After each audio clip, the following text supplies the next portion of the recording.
지난 시간에 1, 2차 오일 쇼크가 우리나라 전력산업에서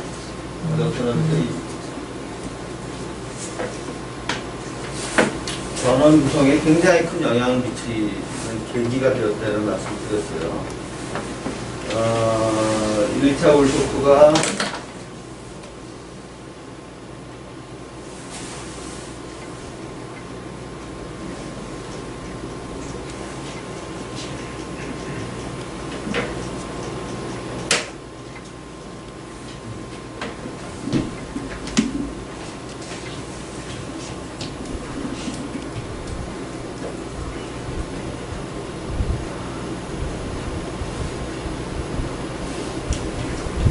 여기 보시는 것처럼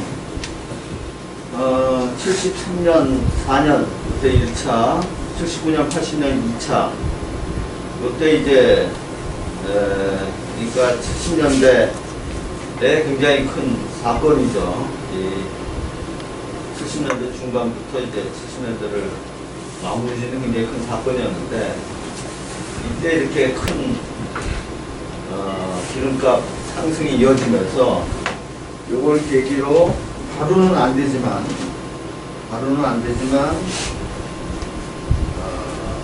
설비를 건설하고 하면서 굉장히 이때부터 우리나라도 에너지 다변화해야 되겠다.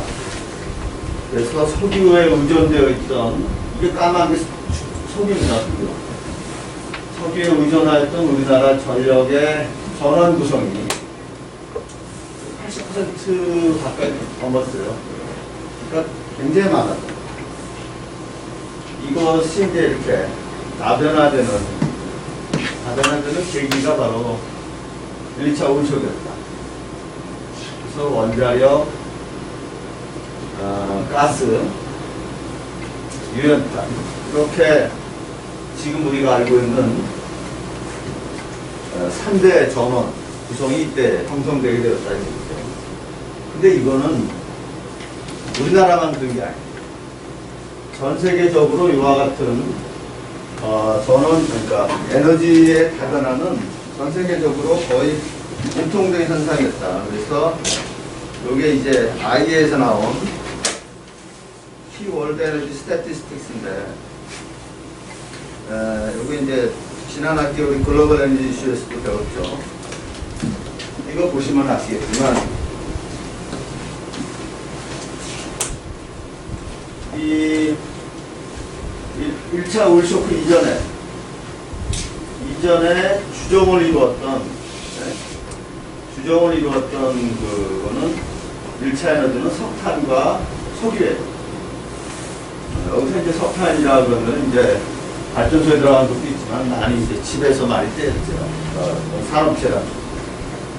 그러다가 여러분 보시면 아시겠지만 이제 원자력 노란색이 이제 나타나기 시작하고 천연가스가 포션으로 크게 나타났어요. 그래서 이때부터 에너지원 다변화가 이런 다변화의 큰 줄기가 시작되었다는 걸 알 수가 있어요. 전 세계적으로 에너지원 다변화의 가장 큰 계기가 뭐냐 그러면은 1, 2차 오일 쇼크다 이렇게 얘기를 하죠. 왜냐? 기름값이 너무 비싸지니까 여기에서 다변화해야 돼요. 이게 기름값만 비싸진 게 아니라 왜 이렇게 하게 되냐면은 이 중동 의존도가 컸잖아요. 그리고 이 사람들이 가격 올리는 행태가 너무 돌발적이죠. 갑자기 어느 날 수출을 금지한다. 혁명이 나가지고 그러니까 굉장히 불안한 그런 불안한 그거를 도저히 이제 이거 이렇게 해서 의존하면 안 되겠다. 그래서 석유 의존도에서 전 세계가 이제 벗어나는 계기가 이게 그러니까 요 기름값의 역사를 여러분들이 잘 보시고 기름값의 역사. 우리나라도 뭐 가장 크게 영향받는 게 해외 의존도가 높기 때문에 이 기름값의 역사가 우리나라 에너지 산업의 가장 큰 틀을 형성하고 있습니다. 나중에 이제 또 배우시겠지만 요 저유가 시대, 저유가 시대가 가져온 우리나라의 가장 큰 영향이 혹시 기억나세요? 글로벌 에너지 이슈에서 배우셨어요? 이 저유가 시대가 이제 20년 가까이 지속되는데, 이때 우리나라, 전 세계뿐만 아니라 우리나라에서 형성된 가장 큰 특징이 뭐라고 그러셨죠? 저유가 시대. 이때 전 세계적으로 형성된 가장 큰 특징이 있어요. 우리나라도 여기 예외가 아니에요. 뭐지? 네? 네? 자동차죠, 자동차. 네, 자동차구나, 자동차. 네, 기름값이 싸지기 시작했으니까 전 세계적으로 도시가 확산되기 시작해요. 자, 우리나라 수도권 확산이 가장 계기가 뭐죠, 여러분?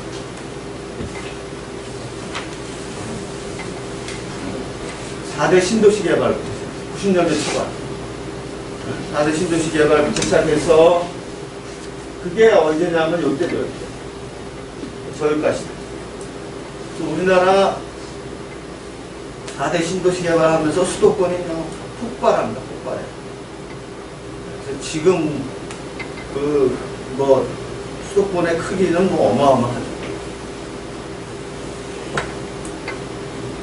제가 말씀드렸습니다만은 수유리에서 코엑스 가는 게 가까워요. 동탄에서 코엑스 가는 게 가깝습니다. 시간이 어느 게 더 적게 걸려요. 출퇴근할 때. 동탄사 가는 게 훨씬 빨라요. 못 타면 되죠. 용인서울 고속도로 타면은 30분이면 출발해요. 수유리는 동부간선도로가 꽉 막혀가지고 그건 못 가요. 거리에서는 가까워요. 그러니까 우리나라 서울의 가장 큰 특징이 뭐냐면은 북한계가 있어요. 북한계. 북한계가 있으니까 서울 수도권은 항상 어떻게 확산되고 있어요? 밑으로 사우스 바운드로 확산됩니다. 항상 북한계가 있습니다.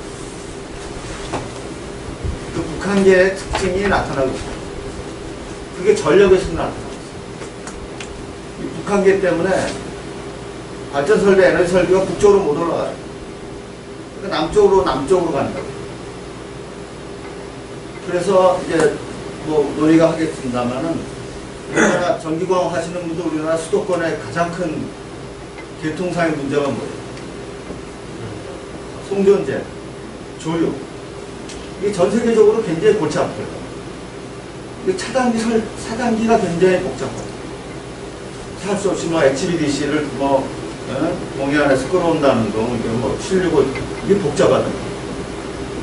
이 문제가 설비가 북쪽에 있으면 굉장히 쉽게 해결될 수가 있어요. 이 양쪽에서 이제 상충이 되니까. 전력이라는 거는 여러분 잘 아시다시피 이 파이프가 있을 때 총 용량이 있는 게 아니잖아요. 상대 조류해주면 이게 상관되잖아요. 용량. 그러니까 북쪽에서 설비 쌓아주면 이제 상충된다. 근데 이제 그걸 못하니까 조류 흐름이 이제 굉장히 불안해집니다. 우리나라의 가장 특징이 이제 그런데, 이 기름값의 역사를 우리가 이제 우리나라의 상황에 맞게 한번 잘 해석을 해야 돼요. 이 어떤 바운더리를 가지고 시작하나. 그 다음에 2004년 이후에 이제 다시 국제유가가 급등했을 때, 이때는 1, 2차 오일 쇼크가 아니라 이제 신흥국들 수요죠, 수요. 신흥국들 수요로 가격이 이제 급등하고, 에너지 가격이 급등하고, 석유 가격이 급등하고 하니까, 이때 이제 또 다른, 우리나라의 이제 또 다른 이제 에너지 정책. 그래서 이때 가장 많이 등장했던 우리나라 설비가 뭐죠? 2000년대 초반에 막 대량으로 진 설비가. 이게 석탄이죠, 석탄. 그러니까 지금 유연탄의 대부분이 이때 다 졌어요. 이때 어마어마하게 졌어요. 원자력도 많이 졌고. 그러니까 이때는 석유 가격이 비싸니까 이걸 회피하기 위해서. 그러니까 지금의 기저부하 상당 부분 다시 이제 다 너무 많이 줬다고 그래가지고 다시 또 빼려고 그러잖아요. 그게 그 히스토리가 어디에까지 기원이 되냐 하면은 요거라고요. 요때로 이제 그 다음에 요거는 금융위기 잠깐 2008년 9년에 금융위기 잠깐 꺼졌고 그 다음에 이제 다시 확 꺼지죠. 요 꺼지게 된 건 뭐죠?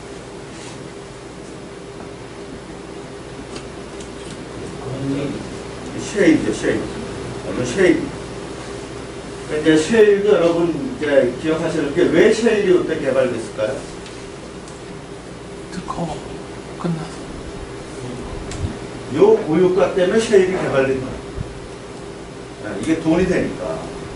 그러니까 어마어마한 미국의 탐사 기술 이런 사람들이 다 달라붙어가지고 이제 오클라호마, 텍사스 여기서 뭐 펜실베니아 이런 데서 막 개발하기 시작하니까 드디어 잭팟이 터진 거예요. 그래서 쉐일이 쫙 많이 개발돼서 그러니까 이제 그 가격 물량이 쏟아져 나오니까 유가가 떨어지고 이 유가가 떨어지고 이제 미국이 이제 주도권을 갖기 시작합니다. 그래서 오펙이 전 세계에서 갖는 위치가 현저하게 이제 줄어드는 계기가 됐습니다. 그러다가 이제 요새 이제 코로나 이후에 오펙이 다시 좀 힘을 발휘하려고 하죠. 왜냐하면은 코로나로 쉐일이 많이 죽었거든요. 그래서 이제 오펙이 많이 지금 힘을 발휘하려고 하는데 장기적인 추세로는 어떻습니까? 그러니까 요런 상황에 대해서 우리나라 에너지 산업이 지금 거기에 요동을 쳐요. 왜냐하면 그게 의존을 하고 있습니다. 가격에 따라서 의존하고 있습니다. 그 다음에 이제 새로운 시대에 이제 키워드는 에너지 전환, 신재생, 기후변화 협약, 온실가스, 미세먼지. 그러니까 이제 석탄을 이제 줄이는 것 해가지고 올해 초인가요? 작년 말에 발표된 9차 전력 수급 계획 보면은 이제 유연탄 발전소를 다 LNG로 바꾸는 계획들이 이제 포진하고 있습니다. 그런 걸 이제 우리가 논의하게 됩니다. 그런데 이제 한 가지 명심하셔야 될 거는 두 가지 큰 흐름이 있는데 하나는 가격 시그널이고 또 하나는 이런 온실가스 대책이에요. 근데 어느 쪽 힘이 더 강하다고 보세요, 여러분?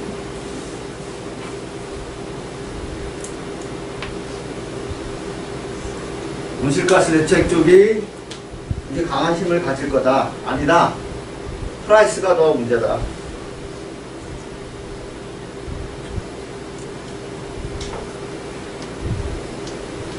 어느 쪽 힘이 더 셀 거라고 보십니까? 우리나라에서요? 아니 뭐 우리나라뿐만 아니라 전 세계 가격이 더 셉니다. 왜냐? 온실가스, 기후변화 협약 이건 뭐죠? 이건 꿈이에요. 이상이. 가격은 이건 현실이에요. 당장 먹고 사는 현실이에요.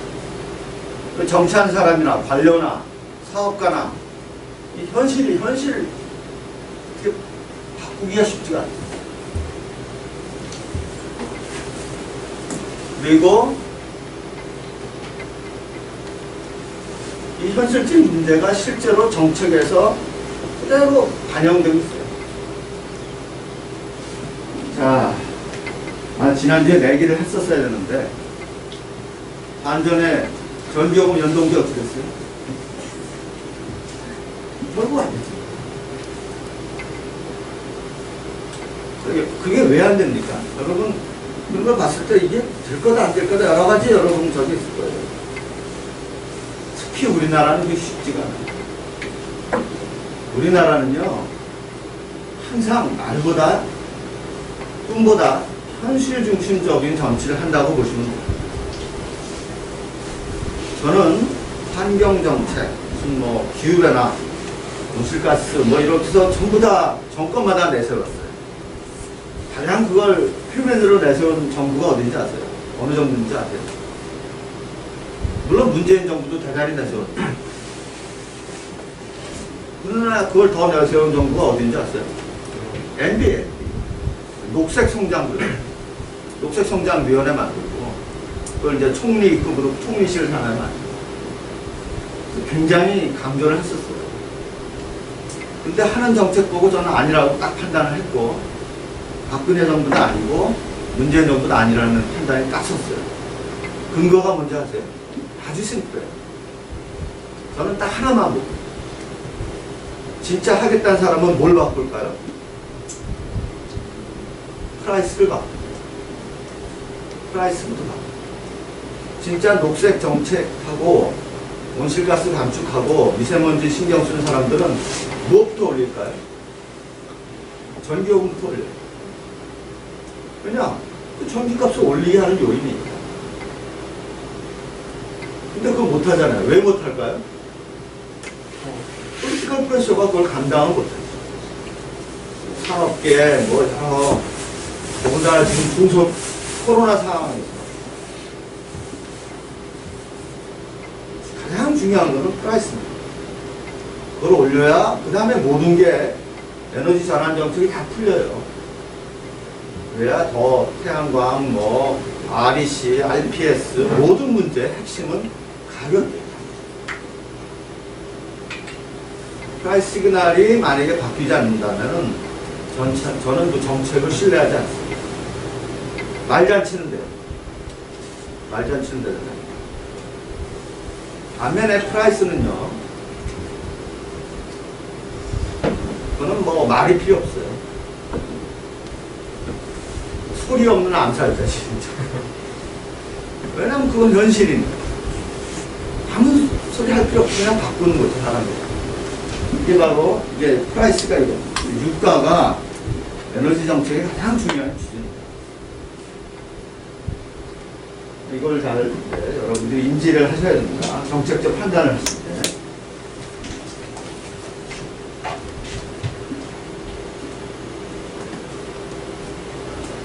그 다음에,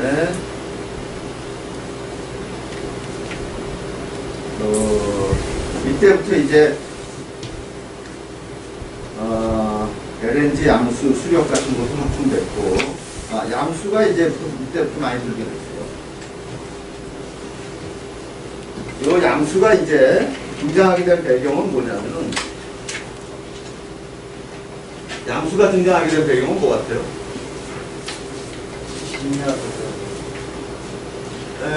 다르게 또 표현하시면,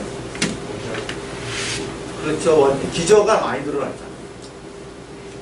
원자력하고 석탄이 늘어나는데, 전기는 주로 언제 써요? 낮에 쓰죠. 그런데 기저라는 거는 끌 수가 없잖아요. 껐다 켰다 하기가 쉽지가 않잖아요. 베이스로드. 원자력 같은 건 키면은 그냥 몇 달을 가야 돼요. 그러니까 밤에 아깝잖아요. 밤에 아까우니까 그거를 스토리지 하는 거. 전기를 가장 저장하는 가장 좋은 장치가 지금까지는 양수입니다. 자, ESS가 전기 저장 장치로 뭐가 약점이죠? 이때는 ESS가 없었고, 지금도 ESS가 한계가 있어요. 전기과학 하시는 분들 좀 알려주세요. ESS가 뭐가 가장 약점이에요? 전력 공급 시간이 문제죠. 시간. 그러니까 스토리지 시간이 길어요. 금방 날아가죠. 제가 듣기로는 제 말이 맞나요? 4분, 10분 안에 다 빠져버린다. 그렇죠? 근데 양수는 얼마나? 위에 있는 물이 다 내려와서 빠져버린다. 한 7, 8시간 가나요? 그래도? 굉장한 스토리지. 그 정도면 굉장한 스토리. 근데 ESS. 그냥 쫙 빠져버립니다. 물론 이제 돌아가면서 뺀다 하더라도 그거 얼마나 많아요. 그러니까 이제 저장으로서는 한계가 되는 거죠. 그게 이제 양수 같은 게 이제 그래서 많이 된 거고. 이때 또 수력 발전도 많이 확충이 됐습니다. 그래서 우리나라에, 그건 좀 이따 말씀을 나눠볼 거고. 그 다음에 말씀드린 대로 이제 이 입지를 할 수가 없으니까, 사이팅을 할 수가 없으니까 주로 수송 냉각수 등을 위해서 남부 해안가에 위치합니다. 원자력 연산. 그런데 이제 전력은 주로 수도권이 주수요체니까 이때부터 이제 송전망이 확충하기 시작해요. 처음에 한 게 1호사고, 그 다음에 3, 4호. 1호사, 3, 4호 했을 때 한전 분들이 이제는 끝났다 생각했어요. 환상망 같은 게 굉장히 든든하게 좋거든요. 그때 기준. 근데 이것도 모자라요.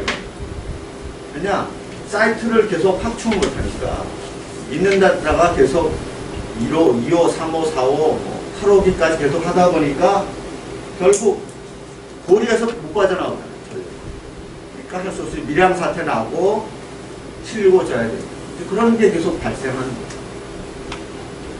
수도권 송전 제약이 이제 계속 문제가 나타납니다.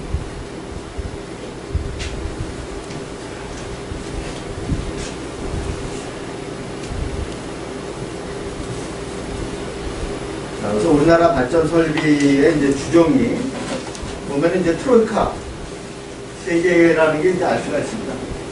그 세 개. 그래서 석탄, 그다음에 LNG 원자력 발전 설비 세 개가 트로이카 체제예요. 설비는 이제 2008년 이후로도 똑같아요.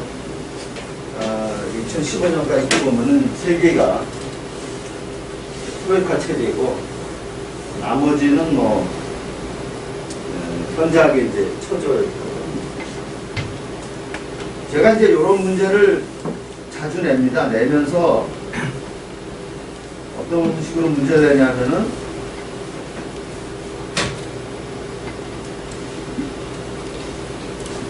이걸 가려요. 이걸 가리고, 이걸 말아맞혀요. 근데 이제 이게 왜 이런 문제를 내냐면은, 이거 보면서 이제 유추하는 능력을 제가 여러분들한테 자, 보면은, 우리나라에 가스 발전소가 더 먼저 확산됐으니까 원자력 발전소가 먼저 들어왔어요. 히스토리컬 베이스. 가스 발전소는 나중에 들어왔어요. 원자력 발전소가 먼저 들어왔어요. 그러니까 여기서 보시면 아시겠지만 원자력이 항상 앞서갔어요. 그거 아시겠고, 그 다음에 원자력이 먼저니까 석탄이 먼저입니다. 그것도 원자력이고, 이연탄보다, 예? 물론 이석탄은 뭐예요? 여기서 말하는 이석탄하고 요석탄은 달라요. 요건 까만 거 아니구나. 요것도 하늘색. 여기서 말하는 요 하늘색 석탄하고 여기서 다시 바운스백 하는 석탄하고 달라요. 요 석탄은 뭐죠? 이건 무연탄, 중례탄이고, 요거는 유연탄이죠. 이제 유연탄이 쫙쫙 올라가는 거고, 여기 원자력이 올라가는 거고, 그 다음에 요거는 이제 LNG.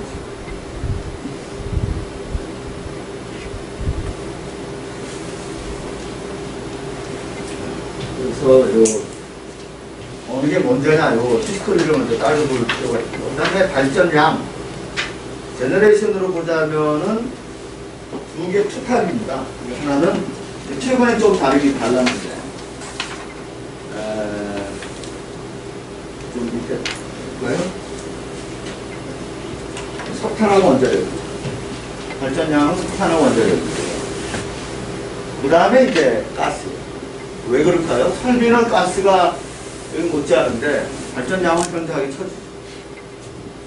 요건 2008년까지입니다. 이건 뭐냐면은 이제 두 개는 기저부하고 가스는 첨두부 역할을, 중간부하나 첨두부 역할을 했으니까. 최근에 보면은 그래도 발전량이 많이 올라가긴 했어요. 최근에 LNG가 많이 올라가긴 했어서 여전히 그런데 2018년 자료 보면은 이제 발전량, 가스도 많이 올라갔어요. 2018년 보면은 이제 가스도 많이 올라갔어요. 최근 자료 보시면은 가스도 이제 많이 올라갔어요. 그래서 이제 개통, 이거 뭐 노란 게 발전 설비고, 그다음에 이제 까만 게 변전소고, 그다음에 이제 선이 송전선이고. 근데 여기 벌써 수도권이 굉장히 복잡해요. 여기 40% 이상이 여기 스웨치는. 그리고 이제 주로 해안가고, 해안가 아니고 있는 데가 이제 양수라든지 뭐 영월 같은데 그런 데 있고, 굉장히 제한적이죠. 그 다음에 여기 특히 석탄 화력이 많은 데에서 뺄 도리가 없으니까 이렇게 있고, 여기 아직 여기 안 나왔네요. 여기 도리에서 나오는 710 나오는 이런 계통 문제가 있고요. 자, 전력산업의 성장을 이제 좀 더 말씀드리면, 제가 여기서는 히스토리 중심으로 말씀드립니다. 히스토리 중심으로 말씀드리고, 현황에 대한 문제는 나중에 또 따로 할 겁니다. 현재 현황에 대한 문제. 그러다가 이제 60년대 말에 민자발전소가 등장하기 시작했어요. 민자발전소가 등장하기 시작했고, 이게 제일 먼저 등장한 게 경인에너지. 자, 경인에너지는 이게 한국화약 쪽 경인에너지가 등장을 했는데, 이때 등장한 배경에는 이 원자력하고 석탄 화력 중심으로 저걸 짜다 보니까 이게 전력 수급 계획이 굉장히 잘 매칭이 안 돼요. 어떨 때는 남고 어떨 때는 모자라고. 그래서 전력이 남고 모자라는 게 굉장히 계속 주기적으로 반복이 됩니다. 그러니까 이제 그런 문제가 반복이 되니까 할 수 없이 이때 모자랄 때 한전이 민간 발전소에서 이제 전기를 사서 공급을 하려고. 그래서 이제 발주를 했는데, 그때 세 군데에서 달려들었는데 결국 하나밖에 안 됐어요. 그게 이제 경인에너지. 이 경인에너지 요것이 나중에 요 발전소가 어디한테 넘어갔죠? 네? 알지야. 네?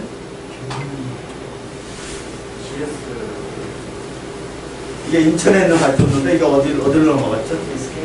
아니요. 이게 포스코로 갔죠. 포스코로 갔습니다.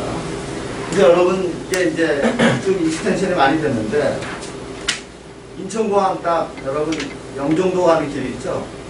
가다 보면 이렇게 가다 왼편에 굴뚝 많고 갑자기 발전소가 굉장히 많잖아요. 그래서 포스코 설비.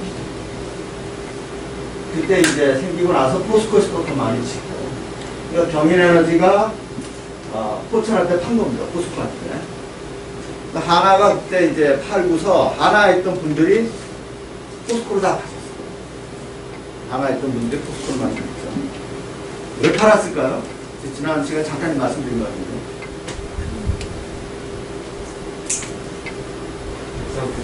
네.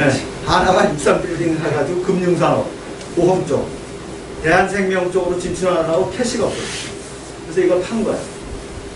근데 이제 이걸 사고 나서 포스코라든지 이게 돈을 엄청 벌었어요. 네. 이때 2000년대 초반에 돈 많이 벌었어요. 그다음에 전력산업 구조 개편이 이제 추진이 됐는데, 이 얘기는 제가 나중에 자세하게 드릴게요. 그 얘기는 한 시간 이상 말씀을 드려야 돼요. 왜냐? 그리고 제가 뒷이야기를 잘 알아요. 왜냐하면 제가 주역이었기 때문에. 그 당시 이제 한전 노조에서 전력산업 구조개편에서 한전 노조 5적이 있습니다. 다섯 노조 중에서 제가 이제 들어가 있어요. 근데 이거는 나중에 자세히 말씀드리겠습니다. 근데 어찌됐든 그 배경은 뭐냐면은 80년대 말부터 시작해서 90년대에 미국과 유럽의 전력 산업이 다 경쟁 도입화됩니다. 경쟁이 도입되고 특히 유럽 같은데 개통이 연결되면서 시장이 커져요. 시장이 커지고 이 풀이 많아져요. 로드풀 뭐 이런 식으로 시장 베이스로 되면서 미국도 이제 거기서 영향을 많이 받아요. 그래서 미국도 이제 굉장히 큰 영향을 받으면서 이 전력산업 부족의 편이라는 게 경쟁 도입이라는 게 하나의 큰 흐름이 돼요. 흐름이 되는데 우리나라는 뭐 전혀 미동이 없었다가 저도 이제 저는 그때 에너지경제연구원에 이제 제가 94년부터 들어가서 일을 했는데 전 미국서 이제 연구원에 있으면서 PhD 마지막 해에 연구원에 있었어요. 그러면서 그 내용을 다 알고 있었죠.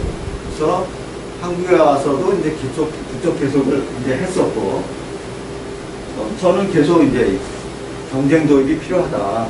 산업 부족 개편이 필요하다 이런 입장이었는데 95년부터 뭐 97, 8년까지 계속 그 얘기를 했었죠. 그때는 그런 얘기를 하는 게 거의 뭐 미치광이 수준이었어요. 이상한 애가 하나 왔다. 이상한 사람이 왔다 그래가지고 아주 미친 사람 취급을 받았는데 근데 이제 그거가 진짜 현실화 되더라고요. 근데 결정적 계기가 IMF가 되면서 우리나라 이제 공공부문 개혁이 들어오게 됐고 그 얘기는 이제 나중에 자세하게 말씀드리겠습니다. 그리고 그게 그래서 DJ 정부 때 이게 준비한 다음에 이렇게 발전분할 하게 되고 한전의 개통운영 부분을 떼어냅니다. 그래서 이제 뭐 디스패치 명령하고 이런 부분 개통운영 그러니까 저거죠. 일종의 컨트롤 타워죠. 전력 흐름은 컨트롤 타워를 거기서 떼어내는 거고 전기위원회가 설립이 됩니다. 이거는 너무나 당연한 게 왜냐하면 한전하고 발전자회사하고 이렇게 별도 법인이 되니까 여러분 잘 아시는 말대로 이해상충 문제가 생기잖아요.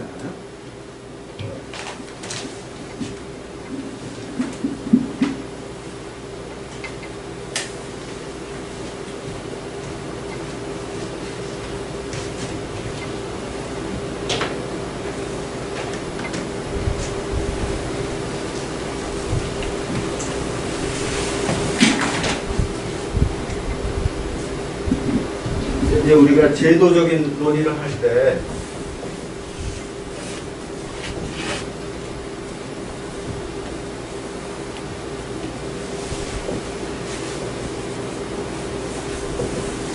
컨플릭트 오브 인터레스트를 방지하기 위해서 기관을 별도로 분리해요. 이제 이런 정신이 어디서 나오냐면 이게 사실은 서구적인 정신이에요. 그리고 그 서구적인 정신의 가장 큰 기본 정신이 견제와 균형입니다.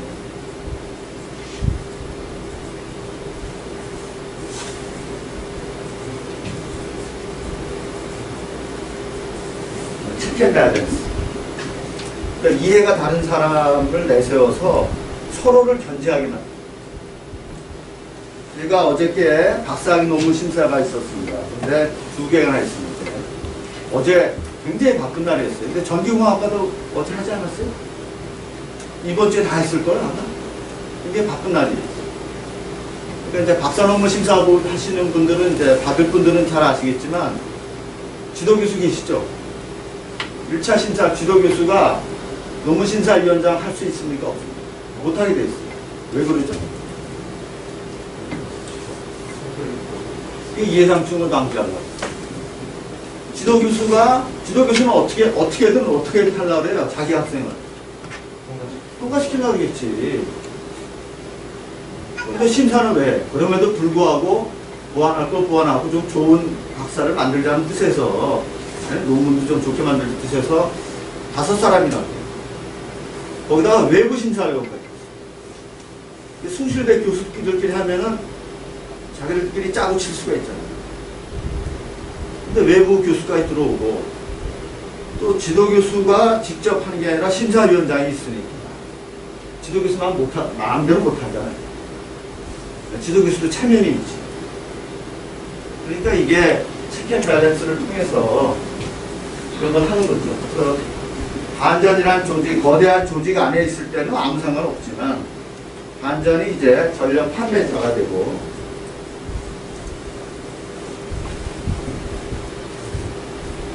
그 다음에 전력 생산자, 이게 이제 쪼개지는 거예요. 6개의 발전자에서 쪼개지고.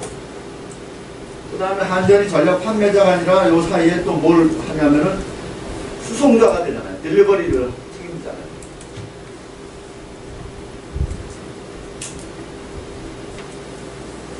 그런데 가장 핵심이 요거 계통 운영하는 거. 시스템 오퍼레이션이죠.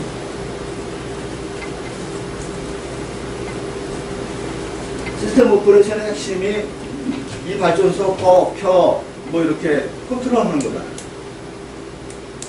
그리고 이거를 할 때 잘못하면은 이게 또 한전 회사만 있는 게 아니라 이게 한전 자회사만 있는 게 아니라 이게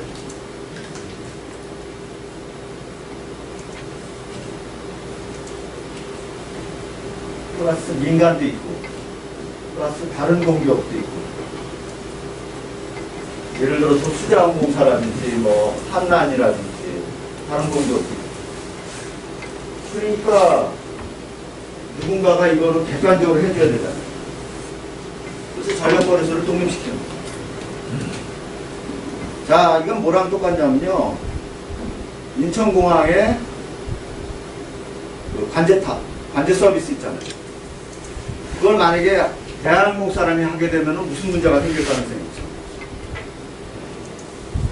있죠. 자기네 비행기는 먼저 먼저 내려 이렇게 하고 아시아나나 뭐 유나이티드나 좀 기다려 우리 비행기 다 뜨고 내리고 그러니까 불공정하게 운영할 수가 있죠. 그러니까 어느 나라나 컨트롤 타워, 관제탑은 항상 인디펜던트하게 오퍼레이션하게 만듭니다. 이게 이제 컨플릭트 오브 인터레스트죠. 이제 이해 당사자가 많아지면은 이렇게 해야 공정해집니다. 이게 이제 뭐 KPX 설립하게 된 배경이고. 그리고 이제 전기위원회를 설립을 했고요. 이 얘기는 나중에 하겠습니다. 전기위원회를 처음에는 굉장히 야심차게 설립을 했는데 점점 쭈그러들어가지고 지금 아무런 의미가 없고. 지금 현재 구조는 송전, 배전, 판매, 딜리버리하고 판매는 한전이 하고, 발전은 한전의 발전자 회사, 그 다음에 한난, 포스코에너지, 그 다음에 민간, 그 다음에 수자원공사, CGN, 포천, 에스컴, 이렇게 여기에 또 많이 채로 들어왔어요. 굉장히 많이 들어왔습니다. 여기다가 이제 더 많이 들어온 게 지금 재생, 태양광, 풍력이 굉장히 많이 들어왔고요. 객동운영은 거래소가 있고, 구역전기 사업자라는 게 생겼는데, 지금 이거 이제 거의 유명무실화 됐어요. 많이 망하고 사업 반납하고. 이게 뭐냐면요. 이게 2003년에 생겼는데,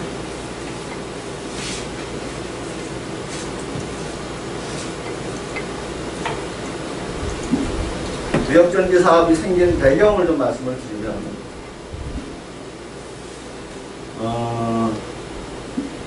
원래는 이제 전력산업 구조개편 기본 계획이 있었어요. 계획이 있어가지고 발전을 쪼갠 다음에 그 다음에 이제 배전을 분할하고 그 다음에 발전회사 중에 일부를 민영화하고 그런 계획이 다 있었습니다. 근데 배전 분할을 노무현 정부 때 이제 중단을 시켰어요. 중단을 시키고 나니까 전력산업 구조개편이 뭐 한다 그러다가 정부가 안 하니까 비판을 많이 받죠. 당시 전력산업에 책임지고 있던 양반 중에 하나가 이제 전력산업 과장했던 양반 중에 하나가 차관까지 지냈었던 이제 문제도 과장인데 그 양반이 그때 그러면 이제 거기에 대한 일종의 뭐랄까 하나의 대안으로 대안보다는 이런 것도 좀 한다는 흉내를 좀 내는 식으로 해서 특정 지역에 전기를 생산한 사람이 그 지역에 한해서만 팔 수 있게 만들었어요. 그래서 이걸 구역전기 사업자라고 하고, 여기 이제 일본에 여러 개 있었습니다. 특정 전기 사업자라고 여러 개 있어가지고 뭘 흉년해서 만들었는데, 이게 이제 큰 역할을 못했어요. 큰 역할을 못하고, 또 왜 못했냐면은 구역전기 사업자라는 게 스케일이 작잖아요. 아무래도 그 지역에서 아파트 단지라든지 이런 데 사기 때니까 설비 규모가 작으니까, 또 아파트 같은 데 있으니까 이게 원자력이나 석탄 같은 거 못 쓰지 않습니까? 쓰는 게 주로 뭐예요? 열강압이랑 같이 해가지고 가스니까 비쌀 거 아니에요. 그러니까 이게 경쟁력이 안 되고, 그러면 자기네가 좀 한전에서 사다가 하게 되면 좋은데, 한전이 그거는 이제 도매 공급 약관으로 비싸게 매기니까 그 몇 퍼센트 이상은 못 사게 만듭니다. 그러니까 이제 경쟁력이 없는 거죠. 그래서 지금 사업 반납하고 뭐 만년 적자고 뭐 그래서 이건 거의 의미가 없어졌어요.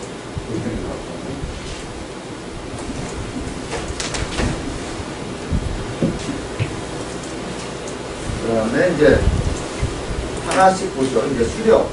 좀 원별로 이제 하나씩 봐야 되는데.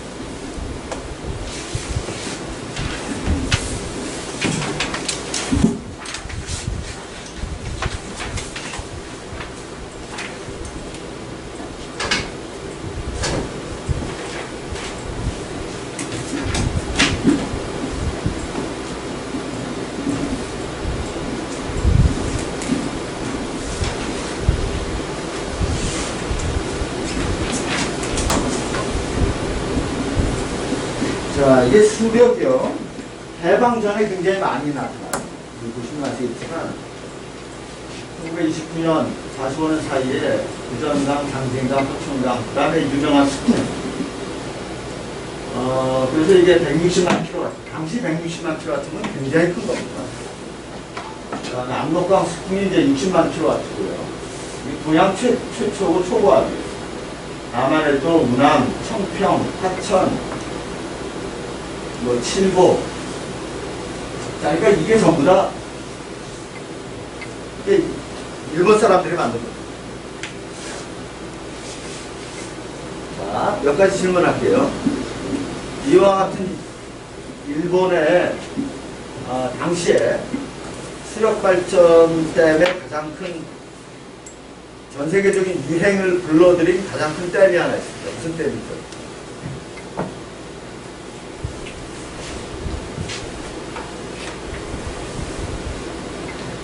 이게 이제 어떤 댐이 하나 딱 건설되고 나니까 전 세계에 수력발전 댐 붐이 일으켜요. 이게 후보댐입니다. 후보댐. 후보댐은 어디냐면은, 여러분들 혹시 가시게 되면 꼭 가보세요. 저희는 에너지 스쿨에서 예전에 가봤습니다. 라스베가스에서 굉장히 가까워요. 버스로 1시간, 아니 30분 안에 가요. 라스베가스에서 가까운데, 거기가 이제 네바다, 인근의 뭐, 캘리포니아, 오레곤, 이렇게 해서 여러 개 주에 물을 대는 데인데, 그 강이 있어요. 무슨 강이가? 그 큰 강을 막아서 이렇게 이제 하는 건데, 가서 보면은 규모가 어마어마합니다. 그 후보댐은 사실은 영화에도 나왔어요. 여러분, 트랜스포머라는 영화 있죠? 그 1편인가 거기서 그 악당 트랜스포머가 뭐지? 거기 쓰고 있거든요. 그게 이제 후보댐이에요. 그 위치가 후보댐이고, 굉장히 가서 보시면 이제 유명하죠. 이제 후보댐이 왜 유명하냐면은, 미국에 이제 1929년에 대공황이 나가지고, 미국 경기가 이제, 그런 바람에 30년대 루즈벨트가 대통령이 되면서, 미국의 뉴딜 정책으로 미국 경기를 불러일으킨 상징적인 댐 중에 하나가 후보댐입니다. 그 후보댐을 착공한 사람은 후보 대통령이에요. 루즈벨트 전이에요. 준공한 사람은 루즈벨트고, 이름은 후보댐이라는 겁니다. 그게 이제 전 세계적으로 굉장히 랜드마크가 됐어요. 랜드마크가 돼가지고 일본 사람들이 또 굉장히 많이 줬어요.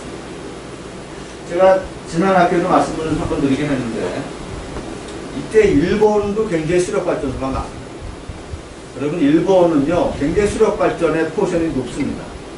근데 일본의 수력발전에 상당한 그 건설됐을 때 그 시점을 보면은 대부분이 2차 세계대전 전입니다. 일본에 가보시면요, 일본이라는 나라가 그 굉장히 거기도 산학이 발달되어 있거든요. 특히 어느 쪽에 많이 있냐면은 우리나라 동해안 쪽, 동해안에 접하고 있는 이제 일본 알프스라는 지역이 있어요. 일본 알프스 그쪽에 보면은 굉장히 수력 발전 때문에 웅장하고 굉장히 큽니다. 그런 쪽에 이제 발전이 되는데, 자, 여기서 질문 하나. 왜 이렇게 그럼 일본 사람들이 2차 세계대전 전에 왜 이렇게 수력발전소를 많이 했을까요? 그리고 그게 우리나라에 영향을 미쳐서 왜 이렇게 우리나라에 수력발전소가 많았을까요?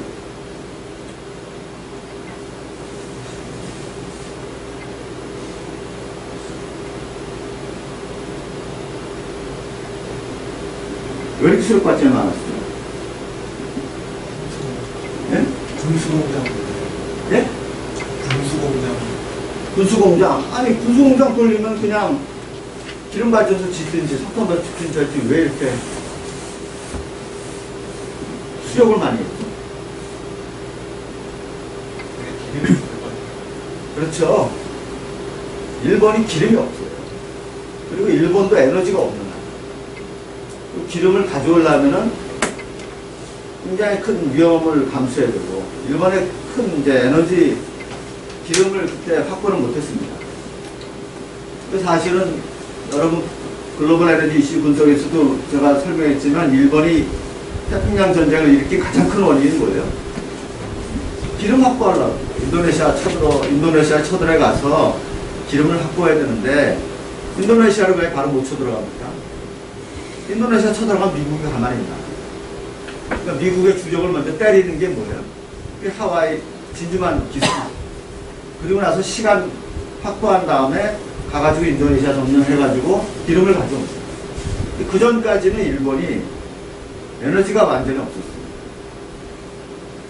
일본이 그 2차 세계대전 전까지는 한 번도 진 나라가 아닙니다. 전승국이에요. 러일 전쟁부터 시작해서 1차 대전 승전국이죠. 만주사전. 그러니까 근대화된 다음에 메이지 유신한 다음에 2차 세계대전까지 한 번도 멈추지 않고 고속 성장을 한다. 그런데 에너지가 없는 거예요. 미국이 딱 그 가로막고 있는 거예요. 길을. 그러니까 이제 에너지 자립을 위해서 할 수 있는 게 수력이 있어요. 왜냐하면 자립적인 게 수력하고 그 다음에 무연탄. 그래서 우리나라 무연탄 개발을 그때 많이 한 거죠. 일본도 무연탄 개발 굉장히 많이 했잖아요. 그래서 홋카이도에다 말고 그 위에 사하린에 우리 교포들 가서 많이 일했죠. 그 다음에 어디야? 그 무슨 섬? 군함도? 거기 우리 징용돼가지고 거기 석탄 개발, 전부 다 그런 거죠. 석탄 아니면은 수력이에요. 기름은 아예 없습니다. 거의 없습니다. 근데 이제 이런 적에 많이 남아서 우리나라도 수력 발전을 많이 했습니다. 여기 이제 괴산, 춘천, 의암 이렇게 나오는데 이게 솔직히 말씀을 드리면 괴산, 춘천, 의암도요 사실은 설계를 누가 해놨냐면 일본 사람이 다 해놓은 거예요. 그걸 가지고 이제 준공만 한 거. 대표적으로 또 유명한 발전소가 소양강 다목적대. 이거 누가 완성했죠? 공사를? 네? 이 현대건설이. 그 사력댐이라고 하면 이렇게 이제 댐을 건설하는데 하다가 안 되는 거예요. 이거 결국 누가 완성했는지 아세요? 일본 사람들 데려다가 완성을 했습니다. 근데 이게 일본 이미 설계를 해놓은 거고. 그러니까 이제 여러분 73년이면 해방되고 몇 년이죠? 28년인데 28년 금방이에요. 28년은 금방 세월이에요. 그러니까 이제 여러분들이 이제 역사를 볼 때, 이게 일본의 그 히스토리하고 굉장히 이게 오버랩이 되는 걸로 보세요.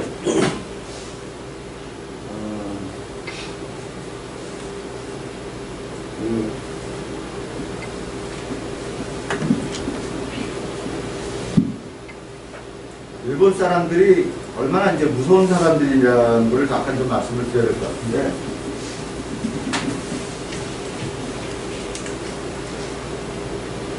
전 세계에서 아마 일본 사람들을 가장 우습게 하는 사람들이 아마 한국 사람이죠. 가장 우습게 하는 사람들. 근데 일본 사람들이 굉장한 사람입니다. 근대화를 우리보다 먼저 시작해서 우리나라를 먹고 중국을 사실상 부수고 러시아도 이기고 동북아를 다시 장악을 했습니다. 그러니까 그리고 나서 미국이랑 붙은 나라. 그러니까 전 세계 대전을 한번 겪은 나라하고 그거 안 하지 않은 나라하고 이 기본적인 맨파워하고 설계 능력이 대단히 다릅니다. 일본이 한때 2차 세계대전에서 항공모함이 몇 대인지 아세요? 거의 20대 가까이 됐어요. 당시 규모도 20대 가까이 됐으니까. 근데 상당 부분 미국에 의해서 다 파괴됐죠. 그러니까 대단한 전력을 갖고 있습니다. 여러분 왜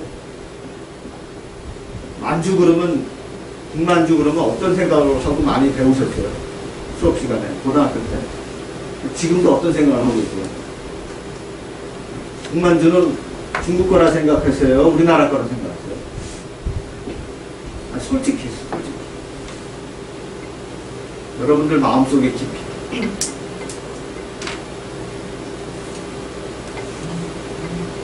제가 이렇게 여쭙고 다니는 이유가 이렇게 조사를 해보면은 만주 그러면 어느 나라 땅이라고 생각하는 사람들 안 찾아요?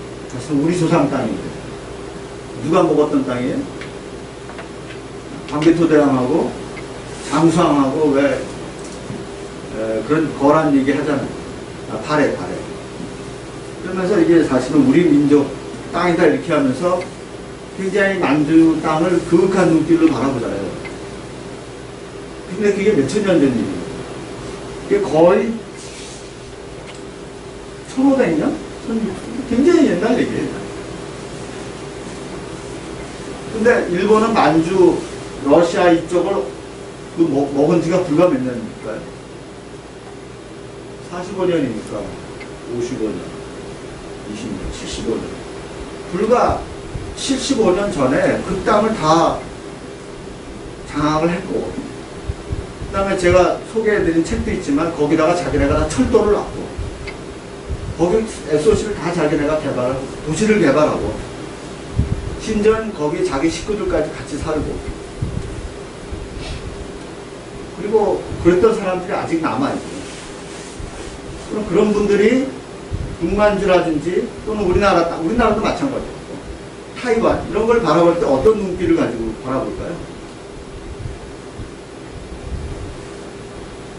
고구려 때 장수왕, 광개토대왕에 갖고 있는 생각하고는 전혀 다른 굉장히 구체적인 감각을 가지고 그 땅을 바라볼 거예요. 그렇지 않겠어요, 여러분? 일본 사람들이 그걸 얼마나 아련하게 쳐다볼 거예요. 미국한테 져서 그렇지, 저거 다 우리가 먹었었는데, 이렇게 생각할 거 아니에요. 그리고 실제로 상당 부분 장악력이 아직도 남아있어요. 제가 몇 가지 예를 들어볼게요. 몇 년 전에 지진이 났잖아요. 포항하고 일산 쪽에. 뭐, 한동대 담벽 떨어지고, 뭐, 포항공대 떨어지고 난리가 났는데. 그때부터 이제 지질 조사를 다시 쭉 전국으로 해보자. 뭐 이런 얘기가 있었는데. 그 지질 조사를 이제 전국적으로 한 히스토리가 언젠가 딱 봤더니 언젠지 아세요? 일제시대. 그리고는 없어. 그러니까 우리나라 지질도 있잖아요. 왜 지질학 교과서에 있는 그걸 제대로 조사한 사람들이 누구냐면 일본 사람들. 자기네 나라 땅인데 이게 지질도 하나 제대로 안 한 거다. 그러니까 일본 사람들이 얼마나 철저한 근성 있는 사람들인지 아세요? 대단합니다. 예를 들어서 중국하고 일본하고 국교 정상화를 했어요. 그러니까 이제 미국하고 중국하고 국교 정상화하기 바로 직전에 일본이 선수 쳤어요. 그때 누구냐면은 다나카 수상입니다. 다나카 수상이 중국에 가서 주울레 수상하고 이제 국교 정상회를 하면서 대만하고는 끊고, 그 다음에 이제 중국하고 국교 정상회를 하면서 일종의 중국에 대해서 일본이 일종의 예전에 가해자 아닙니까?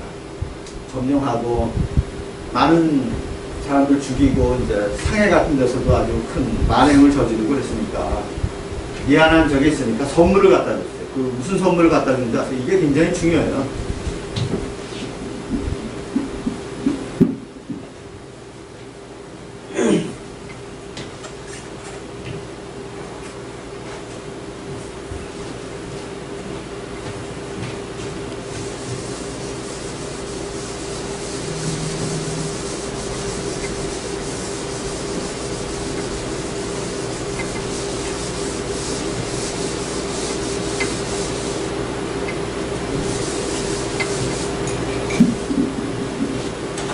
이 다나카가 주울레한테 갖다 준 선물이 뭐냐면요, 양자강 개발 계획 첨사진 블루프린트.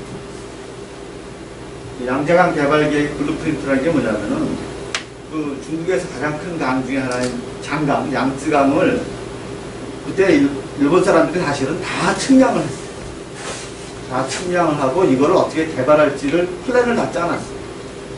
그래서 그게 일본의 대장성에 다 있어요. 창고에. 그걸 도면을 갖다 준 거예요. 그러니까 이제 두 가지 의미가 있습니다. 여러분, 그 도면 자체가 벌써 몇 조의 가치가 있어요. 왜냐하면 그 설계하고 그거 하려면 그 자체가 굉장한 돈이잖아요. 그걸 갖다 줬고, 두 번째 무슨 의미가 있을까요? 일종의 협박입니다. 니네 나라는 곳곳에 우리가 다 이미 다 조사해 놨다. 그 얘기. 그 협력하자는. 그리고 실제로 그 양자강 개발 계획으로 만든 댐이 뭐죠? 2000년대에 만들어진 삼역댐, 삼역댐이 그거 개발 계획을 가지고 만든 거예요. 그리고 이제 2025년, 30년 사이에 이제 삼역댐보다 더 발전 용량이 큰 댐이 4개가 새로 생긴대요. 그 양자강 주변, 그 위로 4개 댐이 더 생긴답니다. 삼역댐보다 더 설비가 크대요. 그게 다 어디서 오냐? 일본 사람들 설계로 해서 서양만 뜰 것 같아요.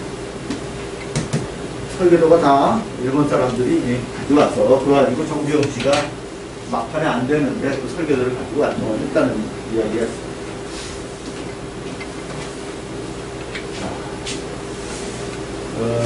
뭐 이런 다목적댐이 뭐가 특징이죠? 다목적 댐하고 다른 댐하고 뭐가 차이가 있어요, 여러분? 예? 자, 다목적 댐은 목적이 여러 개예요. 자, 첫째는 말씀하신 홍수 조절, 또 용수 공급. 용수 공급이 뭐 무슨 용수죠? 농업 용수, 그 다음에 식용, 예? 그 다음에 이제 관계 같은 거, 그 다음에 발전도. 그러니까 여러 가지 목적으로. 그래서 우리나라에서 다목적 댐의 발전소는 어디서 관장하고 있습니까? 수자원공사하고 하고 있고, 나머지는 한수원으로 가 있어요.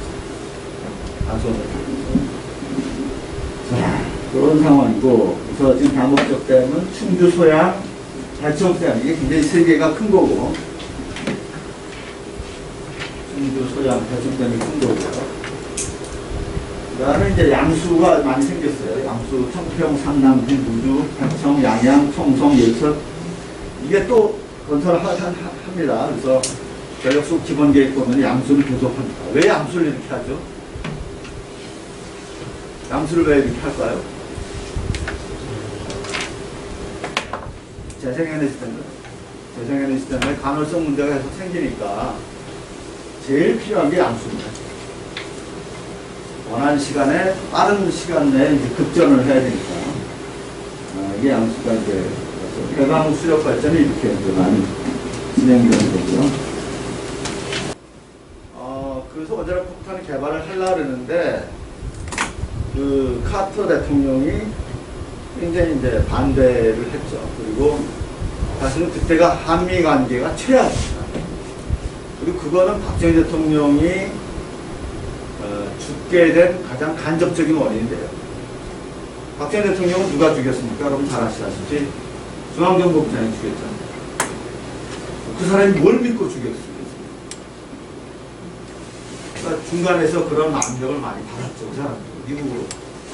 그래서 미국과 관계가 안 좋구나. 내가 이 사람을 죽여도 미국이 프로텍트 해주겠다는 일종의 간접적인 느낌이 있었을 거예요. 솔직히 마지막 순간에 그 사람이 육군본부로 안 가고 남산에 있는 중앙정보부로 갔으면 역사는 달라졌을 거예요. 근데 육군본부로 가는 바람에 잡혀서 이제 그렇지만 굉장히 이거 뭐 옛날 얘기이기도 하고 당시 이제 제가 대학생일 때 또 고등학생일 때 박정희 대통령이 언제 돌아가셨죠? 79년이죠.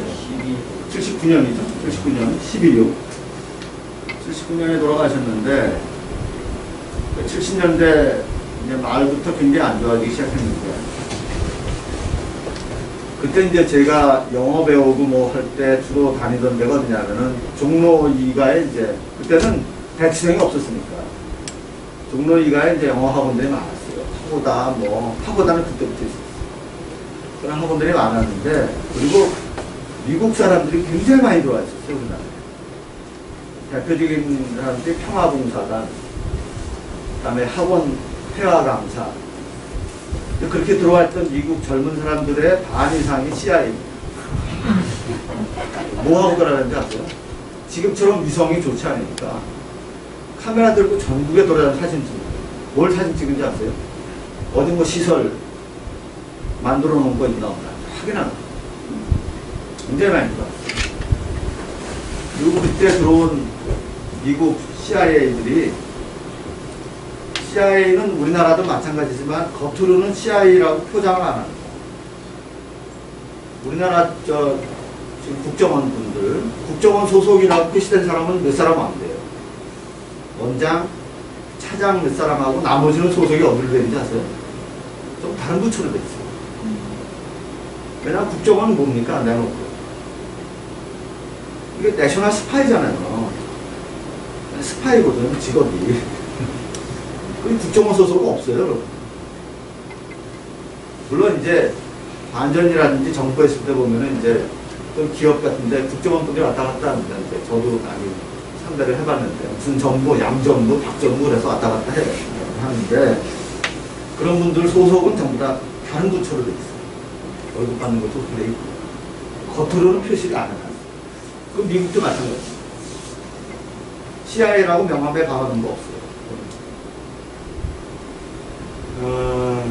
그래서 그렇게 들어온 분들 중에 상당 부분이 국무부 소속 뭐 이런 식으로 들어왔어요. 그러니까 우리나라에 여러분 MB 때인가 박근혜 정부 때인가 주한 미대사가 여자분이 한 분 있으면 되겠어요. 그 여자분이 예전에 평화봉사단으로 와서 한국 남자랑 결혼하기도 하고 그다음에 이제 이혼하고 뭐 어쨌든 그런 분인데 그분이 이제 사실은 CIA로 온 겁니다.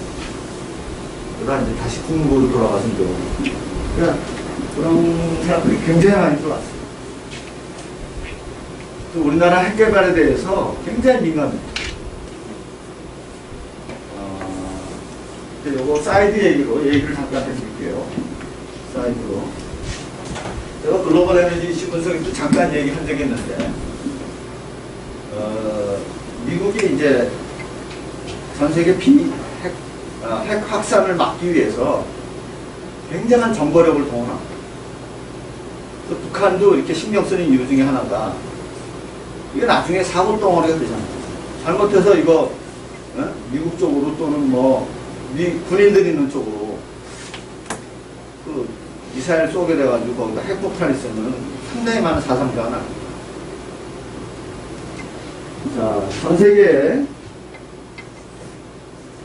핵무기와 관련된 국가, 그래서 여러분 알아둬야 될 저는 숫자 543을 기억하시면 됩니다. 자, 공인된 핵무기 국가가 있습니다. 전 세계에서 공인된 국가 5개. 이 5개 국가는 전 세계 사람들이 이 나라들은 핵무기가 있고 또 그거를 공인하고 있어요. 어느 나라죠? 미국, 러시아, 프랑스, 중국, 그 다음에 하나 더 있어. 공인된 나라. 영국이 있거든. 미국, 러시아, 프랑스, 중국, 영국. 이 공인된 5개국입니다. 자, 이 5나라가 우연찮게도 어떤 5나라죠?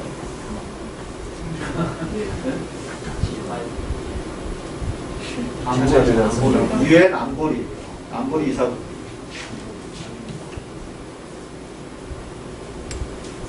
그러니까 유엔 안보리 5나라가 있는 이유가 다 있는 겁니다. 안보리 5개국은 핵폭탄이 있고 그거를 인정하는 거예요. 여기 이제 그 다음에 4나라가 있습니다. 이거는 공인은 안 해요. 비공인입니다. 공인은 안 해요. 오피셜리는 미국이 가졌다는 얘기를 안 해요. 그렇지만 누구나가 다 알고 있는 나라 4나라가 있어요. 핵폭탄이 있는 나라 4나라. 네? 이란 아니에요. 이란 아직 없어요. 인도. 파키스탄.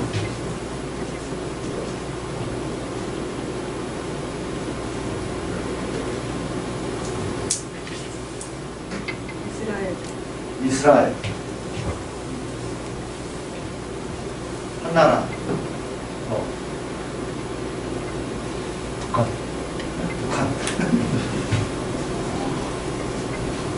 이 4나라는 핵폭탄을 갖고 있고 다만 공인은 못 받았지만 사람들이 다 알고 있는. 인도하고 파키스탄이 여러분들 그 나라들은 이제 1인당 소득은 가난하지만 그 2나라가 브레인들이 굉장히 뛰어나다는 걸 알잖아요. 인도 상층부의 천재들은 대단하거든요. 수학자들, 과학자들. 파키스탄도 마찬가지고. 오죽하면 뭐 그런 얘기가 나옵니까? IIT 떨어지면 MIT 간다고. 인도 IIT 여기 있지 않습니까? 인디안 인스티튜트 오브 테크놀로지 떨어지면 MIT 간다고. 그러니까 거기 뭐 대단하다고요. 인재들이. 아주 천재들이 많죠. 그래서 그런 테크놀로지, 핵무기 기술자들이 많아서, 과학자들이 많아서 했고. 여러분, 이스라엘은 뭐, 이 유태인들의 또, 이 물리학자들 대단하죠. 이스라엘의 이런 대비 능력은 참 무섭습니다. 특히 모사드라는 정보기관이라든지, 국방력 같은 거. 러시아가 중동이 제일 무서운 나라, 이스라엘. 정보력이 최강이고요. 작년인가 재작년인가 이란의 그 혁명 수비대 대장을 그냥 미국에서 죽였잖아요. 미국에서 죽였는데 사실은 그 지상에서 정보를 누가 제공했을까요? 모사드가 이스라엘. 굉장히 무서워. 북한은 여러분들이 뭐 잘 아시니까. 그 다음에 3나라가 있습니다. 이 3나라는 지금은 없어요. 맘만 먹으면 1년 안에라도 금방 만들 수 있는 나라가 3나라가 있어요. 이 3나라가 어딜까요? 일본.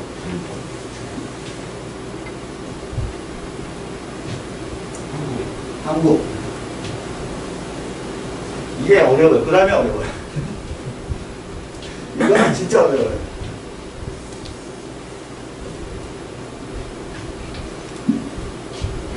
힌트는 이 나라는 핵무기가 있었는데 다 그냥 없애버렸어요.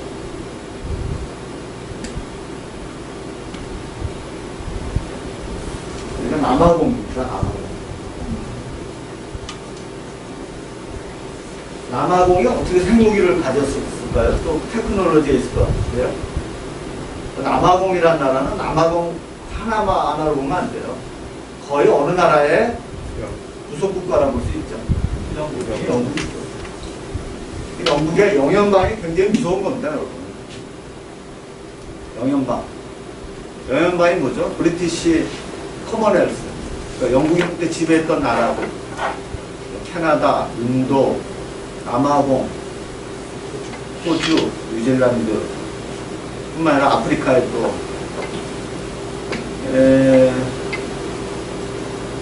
크게 보면 미국도 뭐 이제 그런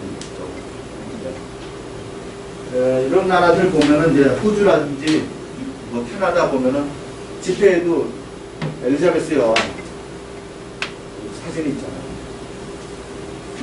이 남아공 테크놀로지는 사실 영국이 이제 나온 거고. 그래서 이 543 요거는 여러분이 기억하고 계시고 상식적인 내용. 기억을 계시고요. 요거 보면 우리가 이제 꼭 알 수가 있는 게 왜 일본이라는 나라가 왜 일본이 그렇게 원자력 사고가 나면서도 포기 안 하고 있죠.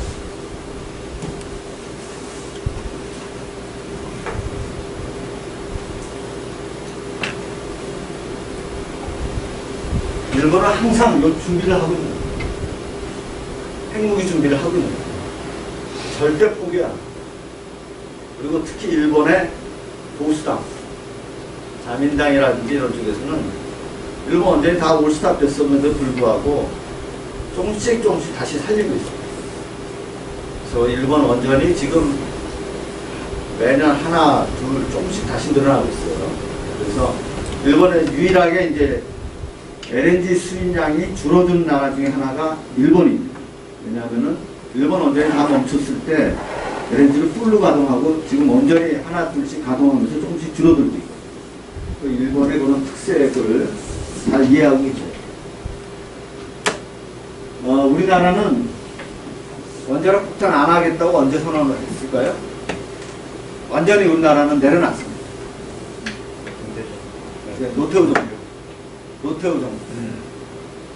노태우 정부 때 완전히 이렇게 내려놨어요. 그래서 지금 우리나라는 그걸 할 수가 없어요. 할 수가 없는데 지금 분위기로서도 거의 못해요, 우리나라. 일본은 다릅니다. 일본은 항상 무슨 사건이 터지면 우익화 성향이 굉장히 강해요. 그래서 언제 무슨 일이 날지 모르니까 조심해요. 자, 그런 배경을 우선 이제 이걸 보셔야 됩니다. 그래서 이 처음에 고리 1, 2, 5기, 3, 4, 5기, 울진 1, 2, 영광 이렇게 했었고요. 그 다음에 이제 중수로가 이제 월성 1, 2, 3, 4 이렇게 됐었죠. 그래서 우리나라는 중수로하고 경수로 있었고요. 여러분 잘 아신 대로 중수로는 어느 나라 테크놀로지죠? 이거 캐나다. 중수로는 캐나다예요. 캐나다 테크놀로지고 캐나다에 이 원자력 회사가 있었습니다. ACL.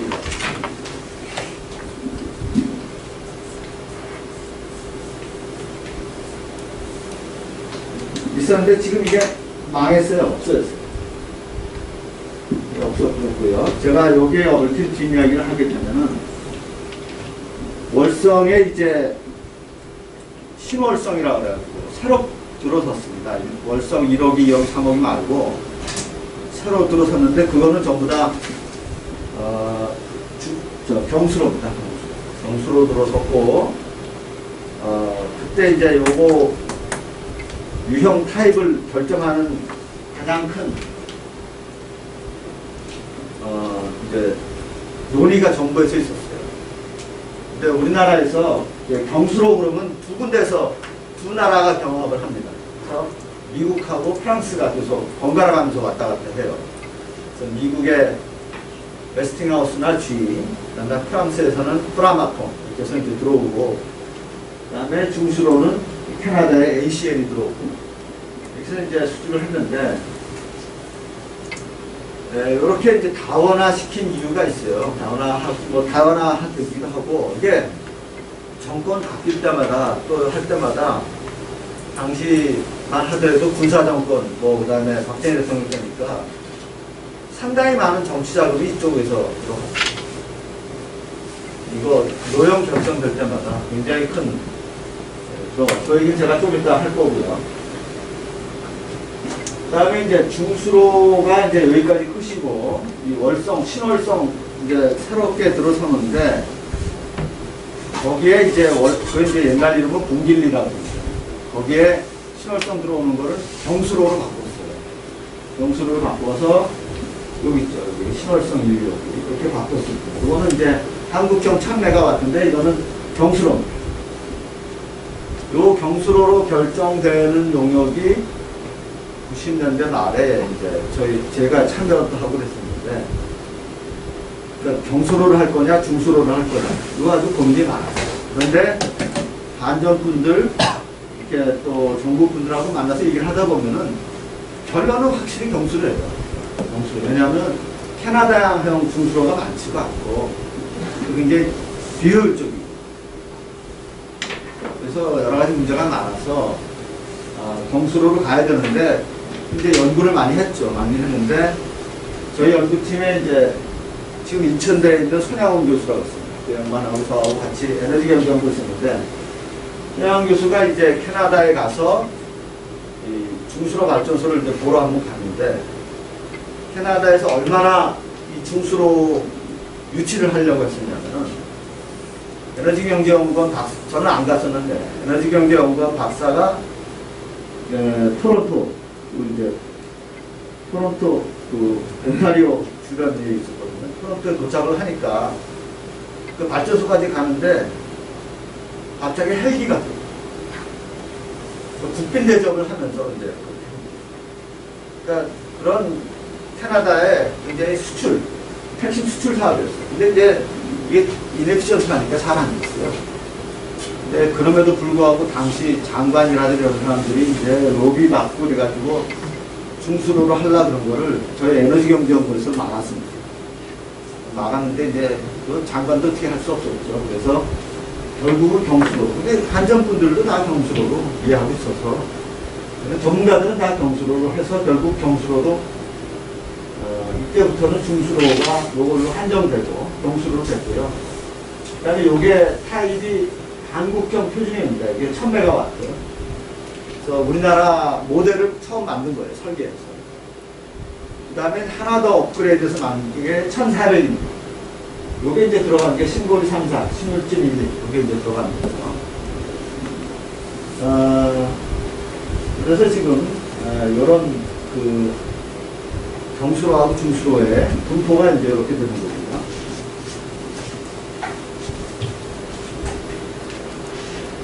경수로하고 중수로하고 차이가 뭐냐면은 저도 기술적인 건 잘 모르겠어요. 잘 모르겠는데, 하나는,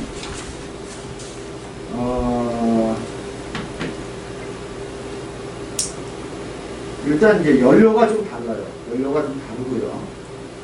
그 다음에 여기 제어봉이 있어요. 경수로. 여기 이제 제어봉이 있어가지고, 요 제어봉이 이제 흑연 같은 건데, 원자력 발전소 출력을 낮춘다거나 또는 끈다거나 할 때는 제어봉을 원전 안에 깊숙이 들여밉니다. 그러면 이제 이게 꺼지는 거예요. 이게 꺼지는 거고요. 중수로는 좀 다른 방식이에요. 그 다음에 중수로는 연료를 수평으로 놓습니다. 수평으로 놓는 거고, 경수로는 이제 위에서 이렇게 연료봉이 있어요. 연료봉을 이제 이걸 제작을 합니다. 연료봉을 어디서 제작하냐면은, 좀 이따 말씀드리겠습니다는, 한국 한전 원자력 연료에서 만듭니다. 우라늄을 수입을 해서 연료봉을 이렇게 만들어서 이제 납품을 하죠. 납품을 하고, 그러면 이제 요 원자로 안에서, 이거 똑같아요. 원자로가 있고, 원자로 안에서 요 원자력 핵반응을 시키고, 핵반응이 근데 폭발이 아니라 서서히 일어나게 하고, 그거 가지고 이제 압력을 가하고 물을 끓이는 겁니다. 지금 물이 끓인 다음에 요 물이 이제 바깥으로 나오죠. 바깥으로 나와서 요 물을 증기가 돼가지고 터빈을 돌리고, 그 다음에 요 물은 여기서 여기서 뺑뺑 돌아요. 그 다음에 여기서 다시 냉각수가 들어가서 그 증기를 식힙니다. 그러니까 요 지금 구분된 시스템이에요. 그러니까 첫째, 요렇게 돌아가는 거 하나 있고, 그 다음에 요렇게 나오는 거 하나 있고, 그 다음에 이거 하고 있어요. 그러니까 이게 다 별개예요. 별개니까 이게 안전성은 확보되는 거고요. 여기서부터는 사실은 저거랑 똑같습니다. 석탄 발전소하고 다를 게 거의 없어요. 증기 터빈이고. 자, 이제 문제는 이제 우리나라 같은 경우 바다에서 냉각수를 넣어서 하는데 나오는 게 한 7도 정도 높습니다. 7도 정도 높아서 사실은 지금 유일하게 서해에 있는 영광 같은데 예전에는 남해 이제 원자력 발전소 후보지가 많았는데 어려웠던 이유 중에 하나가 냉각수가 7도가 높기 때문에 그 서해에는 긴 양식이라든지 이게 다 죽어버려요. 그래서 어민들 간 데가 굉장히 많습니다. 근데 동해는 여러분 동해 세 개가 있지 않습니까? 울진, 월성, 고리. 동해는 수심이 깊어요. 수심이 깊고 조류가 굉장히 빨라요. 조류가 빨라서 금방 7도 높은 게 금방 식어버립니다. 그래서 불과 몇백 미터 안 나가서 다 똑같아져요. 근데 서해하고 남해는 수심도 얕고 조류도 세지 않아가지고 이렇게 오랫동안 유지돼요.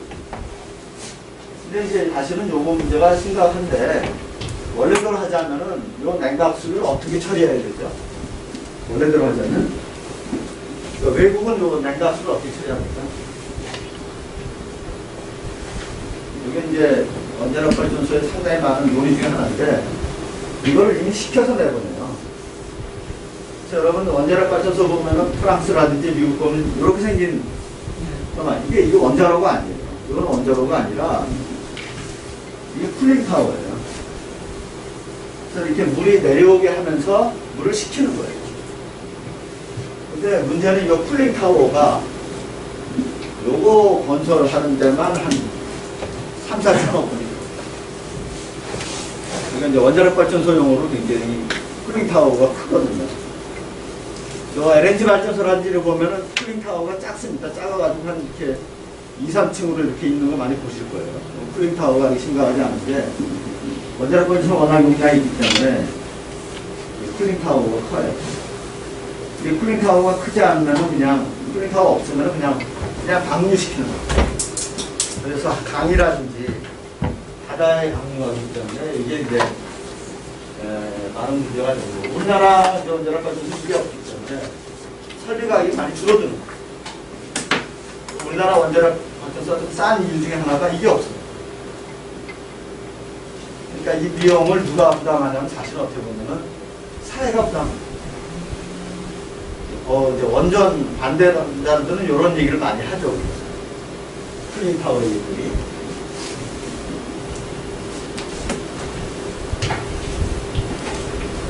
참 원자로 생긴 모습을 보면은 물론 이제 바깥에 외곽 건물도 있고 그런데 원자로가 이제 이렇게 생겼잖아요. 보면은 이렇게 동그랗게 도명들이 생겼어요. 도명들이 생겼는데 이 콘크리트 두께가 원자력 발전소 한번 가보셨나요, 여러분? 원전 가서 구경해 보시죠. 3번 정도 되나요? 전기공학 하신 분들 꼭 가보셔야 돼요. 이거 꼭 가보셔야 돼요. 원전 이 콘크리트 두께가 어느 정도 되는지 아세요? 외벽의 콘크리트 두께가 여기서부터 여기까지 굉장히 단단합니다. 그래서 이거는 팬텀기가 와서 부딪혀도 안 깨져요. 그리고 이 안에 철근이 두꺼운 철근이 겹겹으로 있어요. 그래서 원자력 발전소는 아무리 폭격을 해도 원자로는 깨지지가 않아요. 자, 체르노빌 원전인 뭐죠? 체르노빌 원전 사고는 이 원전 안에 보면은 이 원자로가 있잖아요. 이 원전 이게 여기 원자로인데 요게 원자로. 요 바깥에 저렇게 경락 건물이 있는 게 이제 요거고요. 체르노빌은 이게 없는 거예요. 그 사고 나니까 이게 뻥 뚫려서 날아가는 거예요. 그러니까 당시 소련의 원자력 그 안전 수준이 굉장히 열악했어요. 그러니까 몇십 킬로를 다 날아간 거예요. 그러니까 방사능. 근데 이제 이 원자로 같은 경우는 이렇게 가둬놓으니까 여기서 아무리 사고가 나더라도 이 안에서 가둬져 있어요. 그래서 예를 들어서 미국의 스리마일 아일랜드 사고 같은 경우는 그냥 그 안에서 해결이 된 거죠. 차이가 있는 거고요. 그 다음에 혹시 이제 원자로 안에 공사, 이렇게 안에 사실을 보면은 이렇게 돼 있습니다. 여기가 동그랗게 돼 있거든요, 이렇게. 이렇게 동그랗게 돼 있는데, 이 보면은 여기에, 이게 이제 동그라미예요. 동그라미 원이고, 여기가 이렇게 로테이트하게 돼 있어요. 이거 뭐라고 하나? 공사장에 있는 오버헤드 크레인하고 이게 동그랗게 돼 있고요. 그 다음에 여기에 이게 왔다 갔다 하게 돼 있어요. 여러분 공사장에 보면은 타워 크레인 있잖아요. 타워 크레인 역할을 여기서 이거 해주고 있어요. 왜냐하면 원자로 안에 있는 설비를 옮기고 뭐 할 때 안전해야 되니까 여기서 다 간접적으로 조정을 하는데 왜 그러냐면은 여러분의 공사장 보면 타워 크레인이 왜 있는지 아세요? 공사장 보면 왜 큰 거, 이런 거 하나씩 서 있잖아요. 왜? 줄자 이렇게 돼가지고 왜 이런 거 하나씩 있잖아요. 이게 뭐 하는 건지, 뭐 하는 거죠? 이 기자재 옮기는 거예요. 여기서 들어가지고 뺑 돌려서 왔다 갔다 놓고. 그런데 여기서 또 왔다 갔다 하는 게 있어요. 그러니까 이게 동그라미 좌표예요. 좌표. 어느 지점이든 다 물건 옮길 수가 있어요. 원자로 요 레일이 있고 타워 크레인 같은 게 안에 있어서 이 안에서 다 이렇게 할 수 있게 만들어놨습니다. 저도 뭐 이렇게 이 정도밖에 모르고요. 이거는 뭐 잘 아시는 내용이기 때문에 지금 원래는 삼척에 발전소 지으려고 그랬었는데 이거 백지화됐고 영덕에도 지으려고 그랬었는데 이거 다 백지화됐습니다.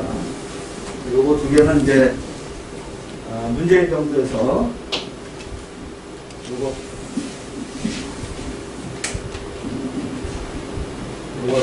백지화됐고 요거 백지화됐습니다. 그 다음에 문제는 요 울진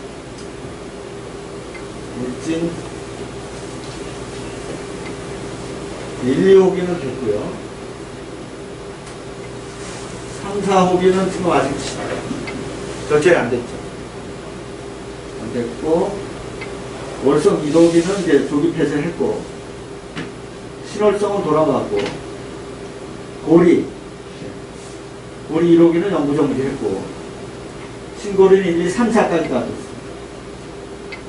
문제가 지금 울진의 요 3, 4호기 요거를 주문만 해놓고 시작이 안 되고 있어요. 이게 어떻게 될지 모릅니다. 그래서 지금 건설 기간의 연장을 해놨는데 이거를 재개할지 안 할지 아마 안 할 가능성이 높습니다. 문재인 정부에서는. 근데 이제 요거 가지고 클레임을 할 수가 있어요. 부산중공업 같은. 그러니까 요 비용 같은 게 이제 상당히 논의가 될 수 있는데 그 비용 문제, 여기에 대해서는 다시 한번 이제 논의를 하겠습니다. 이런 비용을 뭐라고 그러죠? 정책의 변화에 따라서 날아간 비용. 원래는 정부나 규제에 의해서 사실은 추진을 했어야 되는데 날아가서 감당할 수 없는 비용. 그걸 부르는 전문 용어가 있어요. 그걸 자초비용이라고 합니다.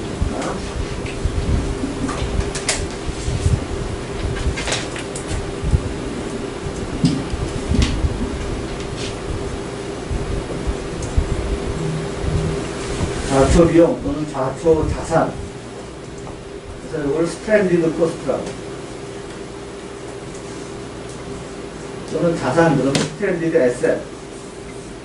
대표적인 예로 요런 거 정부가 하기로 했다가 멈추는 바람에 그거 정부 하는 줄 알고 뭐 설비 다 건설한 두산중공업 같은 경우는 손해가 심각하잖아요. 또 지금 이제 정부가 9차 전력 수급 기본 계획에 의해서 유연탄 발전소 수명 한참 남은 것도 전부 다 뭘로 바꾼다 그래요? LNG로 바꾼다 그러면은 그 잔여 수명에 대한 손해를 누가 배상할 거냐? 뭐 이런 거. 또는 지금 포스코가 어디에 짓고 있더라? 삼척에 짓고 있는 석탄 화력관. 그거 지면 안 된다. 뭐 설랑설랑하고 있다고요. 그래서 만약에 그거 못 짓게 되면은 그 비용은 누가 어떻게 해요?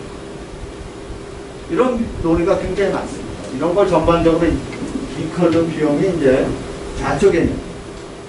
여기에 대해서는 제가 한번 나중에 정리를 해드리겠습니다. 이게 굉장히 중요한 개념이고, 이 개념이 왜 나왔냐면은 미국에서 또는 유럽에서 경쟁 도입을 할 때, 전력산업 경쟁 도입을 할 때, 그 전에는 규제에 의해서 투자 보수율을 보장해줬어요. 규제당국이. 그런데 어느 날 갑자기 그냥 니들끼리 경쟁에서 살아남아라 그러니까 이 발전소들이 못 살아남는. 그래서 뭐가 생긴 거예요? 자초자산이라는 개념이 그때 생겼어요. 그럼 이걸 어떻게 처리할 거냐? 미국 같은 데서는 이거를 정부에서 논의를 많이 했어요. 규제 전문가들하고. 본질적으로 물어줘야 된다. 그게 이제 미국의 유명한 FERC 오더 888. 이건 뭐였나? 이게 이제 미국 같은 환경에서는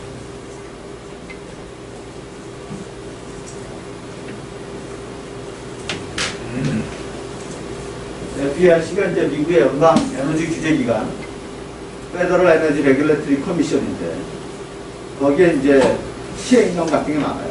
888호에 하면은 이게 페이지가 700페이지가 넘습니다. 근데 거기에 한 챕터가 뭐냐면은 이런 경쟁 과정에 의해서 정부 정책의 변화에서 생긴 돈은 물어줘야 된다.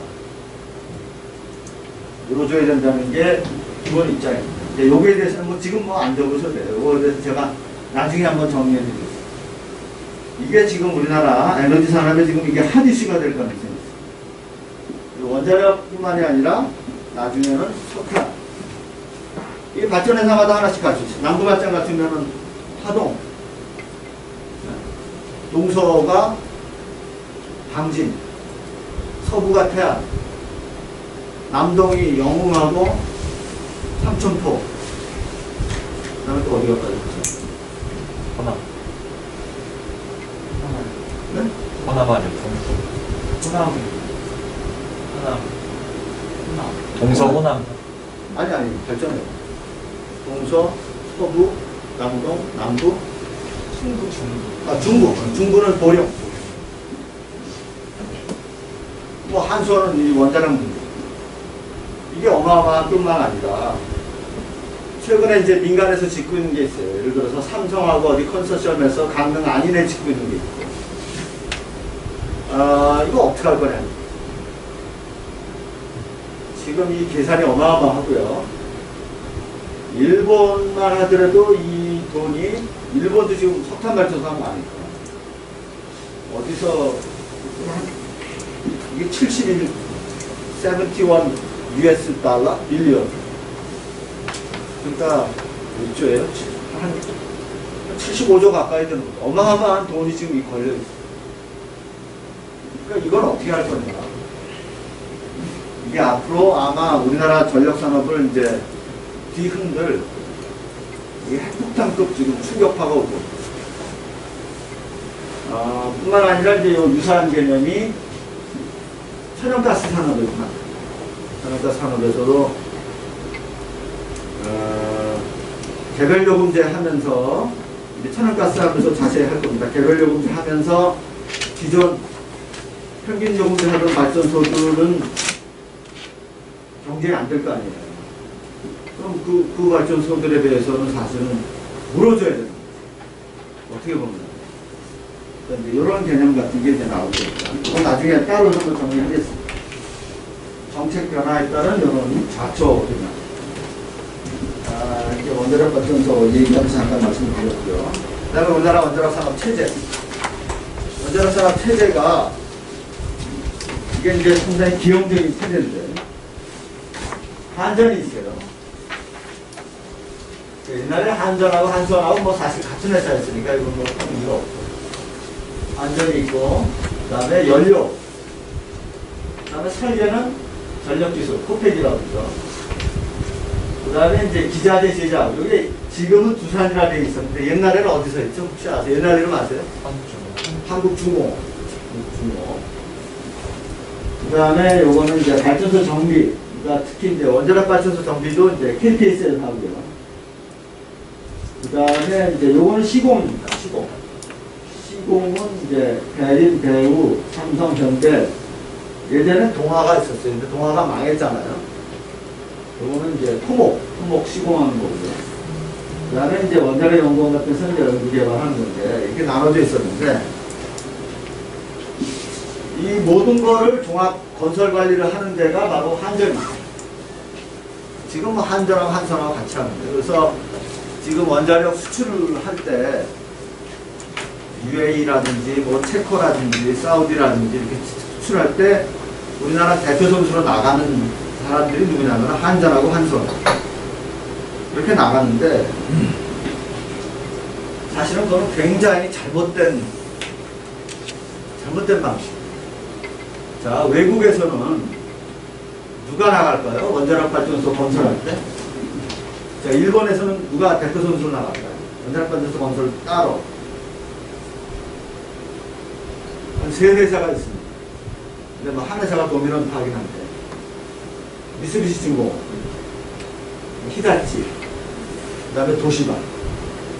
도시바는 미국의 웨스팅하우스를 인수했어요. 세 군데가 나가고. 프랑스는 어떤 회사가 나갈까요? 프라마tom하고 그 위가 이제 합병을 했어요. 아레바라는 회사가 있어요. 미국은요. GE하고 웨스팅하우스가 나가요. 우리나라는 누가 나가죠? 한전이 나가요. 잘 보세요. 일본 회사, 프랑스 회사, 미국 회사의 공통점은 어떤 회사죠? 원자력 발전소 건설하러 나가는 이 세 나라들의 회사의 특징이 뭐죠? 뭐 만드는 회사죠? 네? 요거 만드는 회사. 기자재. 원자로하고, 증기발생기하고, 터빈하고, 제너레이터 만드는. 우리나라는 누가 나간다고요? 오퍼레이터가. 한전은요, 이거 제작회사가 아닙니다. 한전은 뭐 하는 회사죠? 운전하는 회사. 자, 다른 나라에 이제 비행기를 팔려고 나갈 때, 미국에서는 비행기 팔러 어떤 회사 나가요? 보잉, 맥도날드 더글러스. 이거 왜가 나가요? 전투기 팔러, 비행기 팔러 나가요. 우리나라에서 누가 나가는 셈이에요? 칼이 나가는 거야. 그럼 너 비행기 만드냐? 너 비행기 운전만 하지 너 만들지는 않잖아. 그러면 뭐라 이게? 정비도 해요. 정비하고 만드는 거. 그러니까 우리나라 이 원자력 산업 분업 체계가 이상한 거예요. 그러니까 이렇게 됐었어는 안 됐어요. 처음. 그럼에도 불구하고 왜 한전이 왜 이런 종합 건설 관리를 하고 중앙에서 이걸 통제를 할 수밖에 없었을까요? 여기는 히스토리 백그라운드가 이거는 우리나라 어떻게 보면은 군사정부, 우리나라 정부의 아주 안 좋은 관행 때문에 할 수 없이 그렇게 됐던 겁니다. 자, 이거 이렇게 중수로, 경수로 건설하고 이거 하면서 이 당시에 뭐 박정희 대통령, 그 다음에 그 이후에 군사정권, 뭐 전두환, 뭐 노태우, 여러분 아시지만 전두환 대통령하고 노태우 대통령이 감옥 갔잖아요. 뭐 때문에 갔어요? 비자금 몇 천억 만들었죠. 그 돈이 어디서 나왔어요? 여기서 나와요. 여기서 나왔는데 그걸 누가 관리를 했어요? 완전히 관리했죠. 뭐 하면서? 종합건설 관리하면서. 그리고 이 트레디션이 지금도 남아있어요. 지금도 한전이 무슨 건설한다든지 또는 발전회사가 뭐 하면은 종합건설관리를 누가 해요? 발전회사는 한전이 한다. 그러면 안 되지. 항상 어떻게 해야 되냐면 별도의 회사가 하고 그걸 턴키로 넘겨야 돼. 저 미국 같으면은 유명한 그 건설회사 있잖아요. 거기가 턴키로 다 해. 그래서 우리나라 그 건설회사는 나가서 이렇게 저 뭐야 하청밖에 한 적이 없기 때문에 중동이라든지 이런 데 가서 이걸 못 따와요. 전부 다 하청밖에 안 해요. 사실은 턴키로 이런 걸 종합건설 관리를 했었어요. 그런데 이걸 안 하고 한전 안에도 보면은 직군이 발전회사에도 아직 직군이 어떤 직군이 남아있냐면은 건설 직군이 있죠. 발전회사에 왜 건설 직군이 있어? 계약만 해서 건설회사에 넘기면 돼요. 그러니까 한전에도 건설 직군이 있고 이 직군이 많은 이유 중에 하나가 이거를 한전이 종합건설관리예요. 지금도 원전 공사장에 가면은 한솔이나 한전 사람들이 있고 거기에 또 두산 사람들이 있고 또 여기 토목공사하는 사람들이 있고 아주 복잡해요. 그러니까 이런 잘못된 트레디션. 그러니까 우리나라 한전이 체코라든지 뭐 사우디라든지 이런데 원전 수주하러 가면은 당신이 왜 왔냐 그래요. 원전 건설하지도 않고 뭐 하는 회사? 오퍼레이터. 우리는 비행기 만드는 사람이 필요하지 비행기 운전하는 사람이 필요한 게 아니고 운전은 나중에 자기네들이 해요. 그러니까 이제 분업 구조가 잘못된 거예요. 그래서 요때 이게 뭐 두산이 됐든 한국중공업이 됐든 이걸 떼버리고 분업 체계를 제대로 만들었어요. 그거를 제대로 못하니까 지금 계속해서 이 회사가 부실에 빠졌고 코펙도 지금 부실해요. 이거 다 망해가요. 왜냐하면은 이제 할 게 없어. 설계. 이거 두 개 부실. 건설회사들은 딴 거 할까 말이니까 한 거. 요거는 뭐 정비니까 그냥. 요거는 단순한 거. 그러니까 이쪽이 지금 굉장히 위태한 처지에 있어요. 코펙하고 그 다음에 기자재 제작. 이 기자재 제작이 사실은 원자력의 핵심이에요. 이게 원자로 증기 발생기, 그 다음에 터빈, 발전기 이거 제작합니다. 그러니까 미국 같으면 제너럴 일렉트릭, 웨스팅하우스, 프랑스의 아레바, 독일이 또 굉장히 크죠. 독일은 뭐예요? 지벤스. 일본의 미쓰비시 중공업, 히다치 도시마.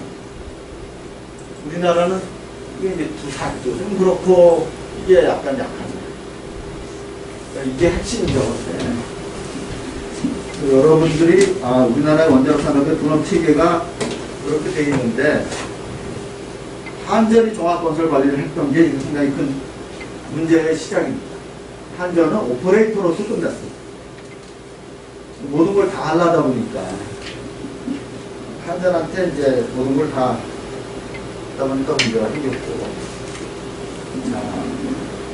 한 5분 정도 요 가스 얘기 하다가 하고 다음 시간 넘어가도록 하겠습니다. 다음 주에 그럼 마저 하겠습니다. 자, 가스는요, 해방 이전에 이제 가스가 있긴 있었어요.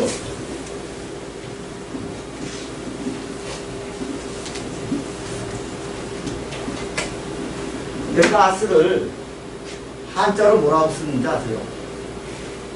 한자로. 그걸 와사라고 합니다, 와사. 와사가 이제 한자인데, 이게 일본식 한자예요. 이걸 뭘 번역하냐면, 가스라는 말을 한자로 바꾼 말이에요, 와사. 혹시 여러분들 저 국어 시간에 옛날에 김광균인가, 와사등이라는 시 기억나세요? 이게 가스등이라는 소리예요, 가스등. 가스등이 뭐냐면은, 옛날 19세기 이제, 이때는 가로등이 전기가 아니었어요. 이 등을 전부 다 가스로 켰어요. 그래서 긴 짝대기에 이제 불 켜는 걸 가지고 사람들이 일일이 이렇게 가스등을 켜고 다녀요. 굉장히 운치 있죠. 19세기 말 같은데. 그때 영화 보면은 이제 가스등, 그런 뭐, 영화도 있었던 것 같긴 한데. 근데 주로 그때 가스를 뭘로 만드냐면 석탄가스. 근데 석탄을 그냥 찝니다. 찌면은 거기서 가스가 나오잖아요. 그거는 모아요, 따로. 그래서 이제 가스등 연료를 가지고 이제 일대 공급했고요. 1915년 전기회사를 합병한 후에 경성전기 주식회사를 이제 같이 해서 전력과 가스를 이제 병행했고, 그 다음에는 여기서는 석탄가스예요, 석탄가스. 무연탄을 그냥 어차피 화학식은 비슷한 메탄이거든요. 석탄도 CH4니까 그거를 막 가열해서 찌면은 거기 가스가 나와요. 그래서 여러분 혹시 저거 들어봤습니까? 저 유연탄을 가지고 무슨 발전소 만든다고 했죠? 네? IGCC. 이 방식이요. 석탄을 이제 가공해서 찌면은 가스로 나오죠. 그 가스를 가지고 이제 가스 발전기를 돌린다는 거예요. 이 IGCC인데 지금 서부에 하나 있죠.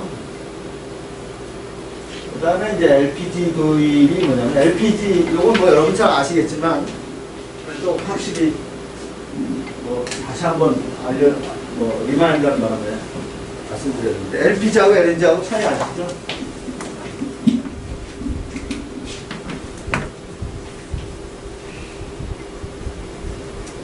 LPG는 뭐야, 리퀴파이드 페트롤리움이지 않습니까?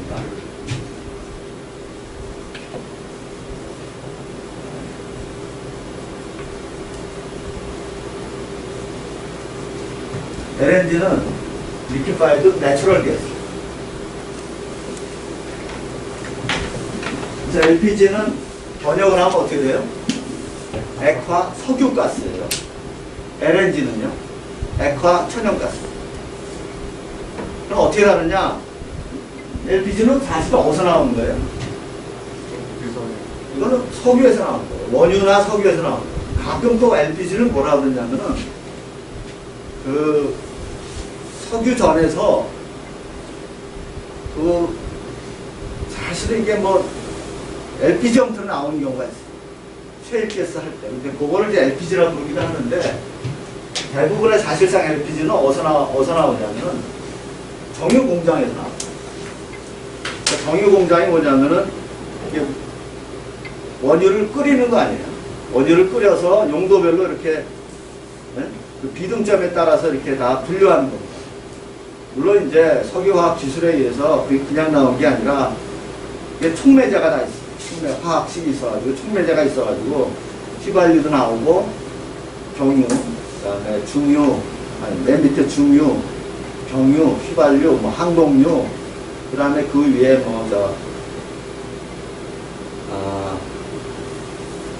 나프타 이런 게 다 나오죠. 그리고 맨 끝에 유증기가 나오죠. 마치 물 끓이면 수증기 나오듯이 유증기가 나오는 게 바로 저기 LPG거든요. 이거 폭발성이 굉장히 강합니다. 그거를 액화시킨 거예요. 그러니까 여기서 초기에 나오는 그 LPG 가스는 요 정유 시설이 있어야만 나오는 거죠. 그러니까 우리나라에는 정유 시설이 당시 없었으니까 이 LPG는 우리나라에 생산된 게 아닙니다. 미군 부대에서 쓰던 거예요. 그러니까 미군 부대에서 당시 LPG 쓴 정도면은 굉장히 이제 설비가 좋아야죠. 미국 사람들 가스 쓰던 사람들이 이제 쓴 건데, 그래서 처음에 LPG 쓰던 사람들은 잘 사는 사람들. 요게 이제 LPG를 가지고 요걸 가지고 도시가스 사업을 한 게 강남 강남 지역입니다. 강남 지역하고 그다음에 어디더라? 이촌동. 그래서 거기에 뭐 일본서 린나이 뭐 가스 이래가지고 굉장히 잘 사는 사람들이 아파트 사는 사람들이 처음에 이제 그거 썼기 때문에 그때 요거 때문에 이제 가스 가격에 굉장히 특별 소비세를 내게 되죠. 그래서 이제 비싸게 되겠죠. 그런데 이제 우리나라에도 이제 60년대 중반 이후에 이제 60 들어서면서 이제 정유회사 생기고 호남정유 생기고 하니까 이게 LPG가 나오는 거예요. 그래서 이제 LPG가 대중화됐는데 이게 무슨 도시가스 형태로 된 게 아니라 여러분 잘 아시는 대로 이제 요 탱크 그래가지고 연탄 쓰다가 상당히 많은 주택 같은 데서 이제 LPG 통을 해서 썼을 겁니다. 지금도 이게 굴려가면서 배달하는 사람들 있잖아요. 도시가스 안 들어가는 지역이라든지 음식점 같은데 LPG 많이 쓰죠. 요거 대량 생산이 되고 왜냐면 정유회사가 생기니까 도시가스 사업이 추진이 됩니다. 대한도시가스, 부산도시가스, 그 다음에 이제 서울의 극동, 서울 삼천리, 해양도시가스 이게 83년에 공급을 개시하다가 그러다가 이제 여기까지는 이제 양이 이렇게 많지 않다가 다가 이제 내추럴 가스, LNG가 도입이 돼요. LNG가 도입이 되면서 이제 우리가 상당히 이제 할 얘기가 많아지고 발전 설비 얘기가 많아지고 자 여기서부터는 이제 다음 주에 자 다음 주에 뵙겠습니다.